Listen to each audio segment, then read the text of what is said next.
Hi అండి, అందరికీ welcome back to my channel అండి. టేస్టీ అండ్ హెల్తీగా ఉండేటువంటి ఓట్స్ ఉప్మా ఎలా తయారు చేయాలో చూద్దామా. ఇది హెల్త్కి చాలా మంచిదండి. ఇది తయారు చేసే విధానం చూద్దాం, వచ్చేసేయండి. మరి ఒక ప్యాన్ పెట్టుకొని దాంట్లో ఒక కప్పు ఓట్స్ తీసుకున్నానండి నేను. ఈ ఓట్స్ని లైట్ బ్రౌన్ కలర్ వచ్చే వరకు కూడా, చాలా బ్రౌన్ కలర్ వచ్చే వరకు కొంచెం వేయించుకోవాలి. పచ్చివి అయితే చేసుకోకూడదు, పచ్చిగా వాసన వస్తాయండి. కొంచెం లైట్గా వేయించుకోవాలి. ఇలా వేయించుకోవటం అయిపోయిందండి.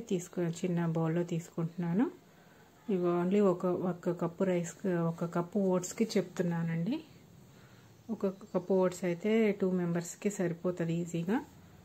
నెక్స్ట్ పల్లీలు, జీడిపప్పులు వేసి వేయించానండి. వేయించేసినాక కొంచెం వేయించుకుని ఇలా పక్కన పెట్టుకోవాలి. తర్వాత ఇంకా తాలింపు గింజలు వేసాను. ఉల్లిగడ్డలు, పచ్చిమిర్చి, అల్లం వేసి కొద్దిసేపు వేయించానండి. తర్వాత వేయించాక కొంచెం కరివేపాకు వేసాను. తర్వాత కొంచెం టమాటాలని చిన్నగా చాప్ చేసుకోవాలి, అవి కూడా వేసాను. ఇవన్నీ కొంచెం మగ్గాలండి, బాగా టమాటాలు మెత్తగా అయ్యే వరకు కూడా మగ్గాలి. నెక్స్ట్ చూసారుగా, కొంచెం లైట్ బ్రౌన్ కలర్ వచ్చే వరకు ఉల్లిగడ్డలు వేయించేసుకున్నాను. తర్వాత టమాటాలు వేసానండి. టమాటాలు కూడా మెత్తగా అయ్యేంత వరకు ఉంచుకొని దీనికి ఒక కప్పుకి 2 కప్పులు వాటర్ వేస్తే సరిపోతుంది. ఓట్స్కి కరెక్ట్గా మంచిగా ఉడుకుతాయండి. తర్వాత కొంచెం సాల్ట్ వేసుకోవాలి. తర్వాత ఉడికాక ఇంకా మనం వేయించుకున్న ఓట్స్ ఉన్నాయి కదా, అవి ఆ వాటర్లో వేసేసి కలుపుకోవాలండి. కలుపుకున్నాక సిమ్లో పెట్టేసి మూత పెడితే అదే మొత్తం వాటర్ని అంతా పీల్చుకొని మంచి పొడి పొడిగా అవుతుంది.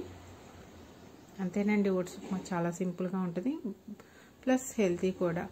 ఇంకా లాస్ట్లో జీడిపప్పులు, పల్లీలు వేయించేసి పక్కన పెట్టుకున్నవి ఉన్నాయి కదా, అవి కూడా వేసేసి కలిపానండి. అంతేనండి, ఓట్స్ ఉప్మా తినడానికి రెడీ అయిపోయింది. చూసారా, టేస్టీకి టేస్ట్, హెల్తీకి హెల్తీ అండి. ఓట్స్ ఉప్మా చాలా బాగుంటుంది, ఒకసారి మీరు కూడా ట్రై చేయండి. అయిపోయిందండి, డిష్ అవుట్ చేసేసాను. తర్వాత కొంచెం ఇలా ప్లేటింగ్ చేశానండి. ఒక కప్పుకి 2 కప్పులు ఉప్మా అయిందండి. దీంట్లోకి టమాటా చట్నీ వేసుకొని తింటే చాలా బాగుంటుంది. మీరు కూడా ఒకసారి ట్రై చేయండి. ఓకేనండి, ఓట్స్ ఉప్మా అయితే రెడీ అయిపోయింది. మీకు నచ్చితే లైక్ చేయండి, షేర్ చేయండి. ఓకేనండి, బాయ్ అండి.